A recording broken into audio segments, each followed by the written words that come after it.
The college football playoff setup, and no, I'm not going to spend time ranting about it anymore.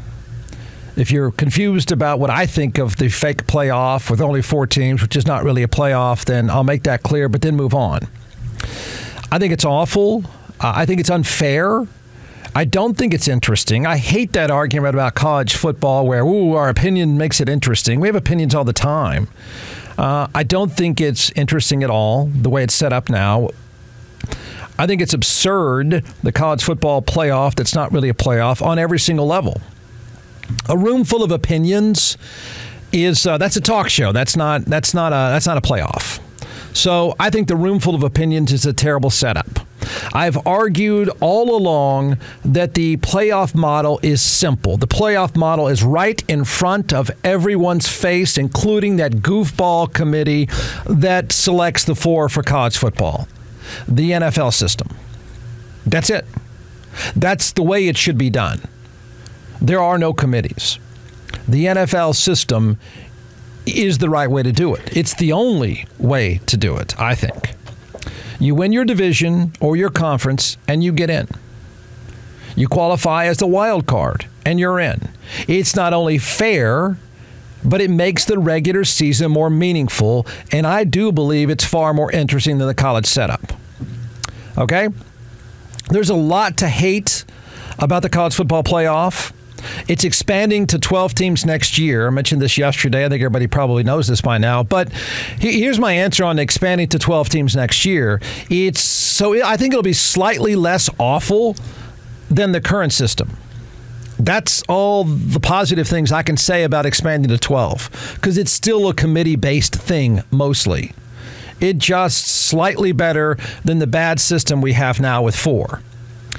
Okay.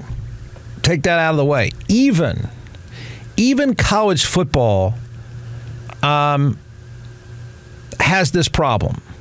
Okay? In fact, I think this is worse than college football, and that's what the NFL has allowed happen. And I can't believe after the times that it's happened and about to happen again, I can't believe it hasn't been fixed. I just don't get it. And this is really dumb. It almost makes the college football playoff seem sensible. I give you the NFC South. You don't know the NFC South? Well, you probably shouldn't, okay? There's nothing to watch there. There's nothing to like there. There's nothing to care about there. NFL parity, and that is it is a goal of owners. It is a goal of the business model, because the business model really is this. In college football, the goal is head coaches make a bunch of money. They want to get a bunch of wins, so they play cream puffs because they believe in wins.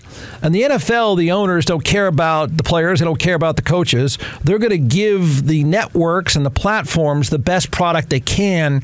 And so their view is as many teams close to 8-8 is the best thing going. I don't know that I don't know what that means in terms of interest level, but it's now reached the point of being absurd. It's now too much. If you want to say there's too much parity, then say there's too much parity. Either way, I don't care. One thing about the NFL playoffs has to change. Everything else about the NFL playoffs is spot on, and everything about the NFL playoffs except this one giant thing is exactly what we want to watch. Being a playoff team with a losing record is not okay. Like, I don't want to put a moral application to this, but having a losing record does not mean you're deserving of postseason play. In fact, it should be the very thing that cancels out your chance to be in the postseason. I don't think that's a ridiculous hot take. If you have a losing record, you should not keep playing. Season's over. How's that? There's nothing okay, nothing admirable, there's nothing interesting, there's nothing even entertaining about being in the playoffs at 8-9. Nothing. Nobody cares. Nobody likes you, and it never works. It doesn't work. Whatever weird thing the NFL has always thought is going to happen, it doesn't happen.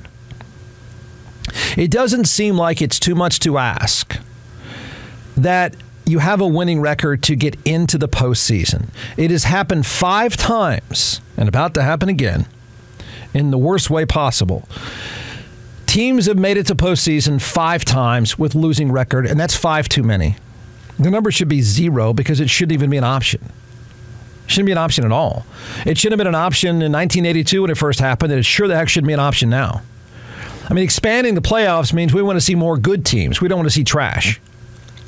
5 times it has happened. The Lions and the Browns in 1982 were both 4-5. Wait, 4-5? Yeah, that was a strike year, 82. I think Washington went on to win the Super Bowl that year, did they? Is that right? It was a strike year. Seattle did it in 2010 at 7-9. Carolina did it in 2014 at 7-8-1. The Washington football team that was once called the Redskins was 7-9, and they won their division. None of them advanced. Of course, they didn't advance. I don't know what the point differential was, but they lost. Of course, because they shouldn't be there in the first place. It was a waste of time. It was a wasted trip. It's a wasted home field advantage. None of them should have been there, and they shouldn't be there. Pick the team that's going to be there. Practically anybody in the NFC South, except Carolina, none of them should be in the postseason. It needs to be fixed. This is crazy. It's stupid. It's not fair to somebody else who puts up a winning record. It's just not fair. It's college football playoff like not fair. Here's the thing. Here's where we are. In first place in the NFC South is Tampa Bay at 6-7, followed by Atlanta at 6-7, followed by New Orleans. Guess what they are? 6-7. The winner of this dumpster fire will likely finish with a losing record. Now you can say, well, but we won our division. Fine. Say you won your division. That's cool. You can say you win your division all day. You can have a parade if you really want. I don't know who would show up, but you can say get an NFC South champion trophy or get an NFC South runner-up trophy. Who cares? Hand out bonuses. Again, don't care. You're not in the playoffs, okay? Celebrate yourself as whatever you think you've done, but you shouldn't be in the playoffs. Your season should end in the last regular season game of which you've posted a losing record. You don't play anymore.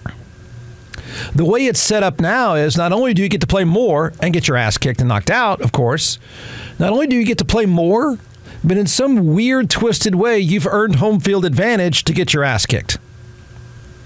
No. Pick a team. Tampa Bay, your season is over. You're not playing anymore. No one wants you. You don't deserve it.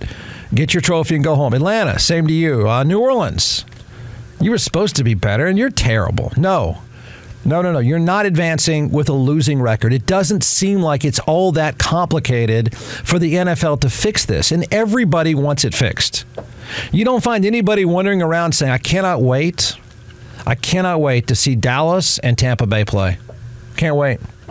That's going to be in Tampa Bay. That's going to be cool. You never see anyone go, well, we're division champs at 7-9, 7-10 now. All right, so this is easy. Want an easy fix? And the NFL knows it's easy, and honestly, I don't get it. I really don't. Here's the easy fix. It's really not complicated. The third place team in a division in the same conference, in this case would be the NFC, the third place team in the same conference that has a winning record takes their spot. Is anybody really saying, Jeff, that's a wild hot take? No. Is anybody really saying, Jeff, that's nuts, that's so ridiculous? No one is saying that. No one is saying that. So you finish third, you have a winning record. For that matter, you have a 500 record. Can't anymore because you play 17. You get their spot. They're done. But they're division champs. I know. We got that. We got it. They had their party. They got a trophy. No one wants to see them in the playoffs. That's the point. You're taking their spot. So their playoff spot, for example, just this year, their playoff spot, let's say it's New Orleans wins the NFC South with a losing record, only waiting to get their face kicked in the first round of the playoffs, in which they host a game, which is ridiculous. That spot is taken. Saints, you're not in the playoffs. You got a trophy. You won your division. You're not in our playoffs. The playoff spot would go to the 9-8 Packers. Or whoever's 9-8. Don't care, right? Whoever is finishing third would take their spot. if they have a winning record. Now, they take that spot from the NFC South. They then have a road game. That's another thing that has to change about this. You can't have a losing record at host. I know it's a simple equation. So Dallas having to, for this year, for example, Dallas having to go to the NFC South winner with a losing record is absolutely ridiculous. Yeah, they'll win. Yeah, I know Dallas. We don't know if Dallas is any good away from home. But this shouldn't be a trip they have to make. They've earned better. The winner of the NFC South has earned nothing in the postseason and shouldn't be there. So this year, if the Packers finish third in their division, they'd take the spot of the NFC South, and they would play Dallas. They would play in Dallas because Dallas would have a better record. Dallas would, they'd probably beat them. Okay, but Jeff, what about a tiebreaker? What about a tiebreaker in these third-place teams? Again, not all that tough.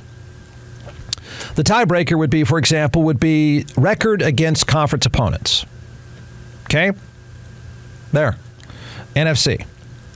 If there's no team that qualifies, then this year Tampa Bay or New Orleans or Atlanta would be lucky enough to get that spot since nobody else qualified.